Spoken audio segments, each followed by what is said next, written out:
राजापूर जवळच्या हातिवलीमध्ये दोन एसटी बसची समोरासमोर धडक होऊन भीषण अपघात झालाय। या अपघातात एका महिलेचा मृत्यू झाला असून अनेक विद्यार्थी जखमी झालेत।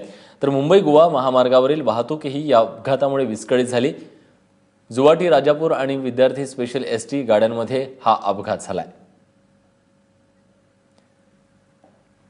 सचिन देसाई आपले प्रतिनिधी आता आपल्यासोबत आहेत। सचिन, आत्ताची परिस्थिती नेमकी कशी आहे? वाहतूक सुरळीत झाली आहे का?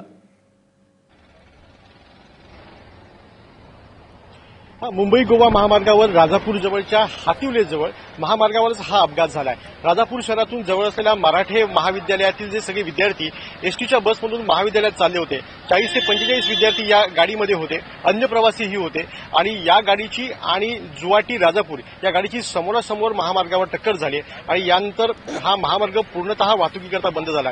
जे महाविद्यालयीन विद्यार्थी या बसमधून प्रवास करत होते ते 30 ते 35 विद्यार्थी आहेत, हे जखमी झाले, त्यांना मुकामार लागलाय, त्यांना जवळच्या ग्रामीण रुग्णालयामध्ये दाखल करण्यात आले, त्यांच्यावर उपचार सुरू आहेत। तर याच गाडीतून प्रवास करणाऱ्या एक ज्येष्ठ महिला होत्या, त्यांचं वय 65 होतं, त्यांचा दुर्दैवानं या संपूर्ण अपघातामध्ये मृत्यू झालाय। आता महामार्गावरची अवस्था अशी आहे की दोन्ही गाड्यांची ड्रायव्हर साईड एकमेकांना आपटली आहे आणि यामुळे या दोन्ही गाड्या बाजूला काढण्याचे प्रयत्न सुरू आहेत। महामार्गावर क्रेन आणली गेली आहे आणि या दोन गाड्या बाजूला करून वाहतूक किमान एकतर्फी चालू करता येईल असा एक प्रयत्न सुरू झाला आहे। मात्र या अपघातामुळे आता रत्नागिरीच्या दिशेला असेल किंवा सिंधुदुर्गच्या दिशेला असेल वाहनांची मोठी रांग लागलेली पाहायला मिळते। ट्रॅफिक पोलीस त्या ठिकाणी पोहोचलेत, महामार्ग पोलीस पोहोचलेत आणि महामार्ग सुरळीत करता येईल, वाहतूक सुरळीत करता येईल या दिशेने प्रयत्न सुरू झालेत। सचिन, धन्यवाद तुम्ही दिलेल्या सगळ्या सविस्तर माहितीबद्दल।